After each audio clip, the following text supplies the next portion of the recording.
Well, as a citizen of Benbrook, I enjoy working with the Water Authority because I feel like like I said, it's a civic duty. And my parents brought me up in a small town northeast Mississippi. It's kind of like a little bit like Benbrook, but not as big. I worked for the federal government for almost 40 years.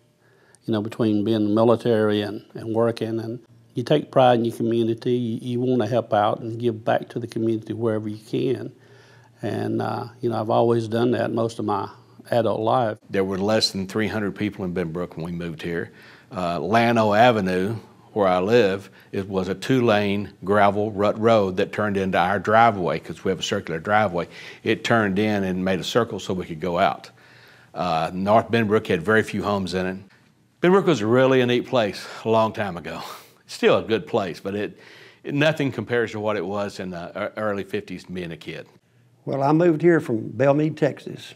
I graduated from La Vega High School down there, and I moved here at a Conoco service station on Cherry Lane by Lockheed.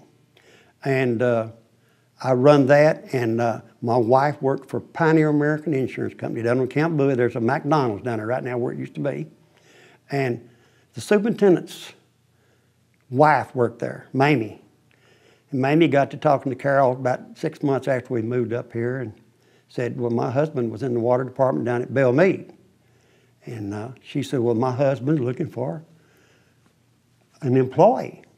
But he came over and talked to me. I come to work here in 1971, and I worked here to 2002. I knew the superintendent, Zolly Allen, of the Benbrook Water Authority at the time in my junior year in high school, and I was looking for a job during the summer months, so he hired me on. So I worked during the summer, mowing the well sites and the water plant. And then I also was able to work in the fall part-time on the Saturdays and stuff like that, and during the Christmas holidays. When it came time for me to graduate, I was looking for a full-time job, and at the time I talked to Harold Foreman, who was the general manager of Benbrook Water Authority, and he decided to go ahead and hire me on as full-time June 1st, 1976, as a water plant operator. So I was very excited about that and learned a lot as far as operating the plant. Also got to work in the field and at various times in the office.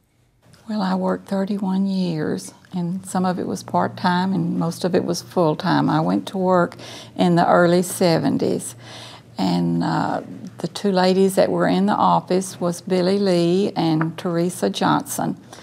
And later they hired Bobby Parrish.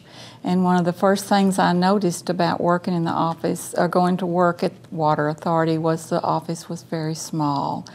So there was 3 desks and 4 ladies, and so Bobby and I shared a desk.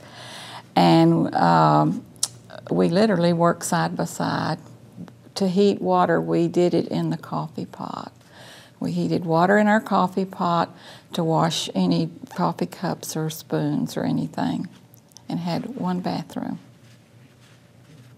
But those were the good old days. We got through it, and every manager that came to work improved with technology.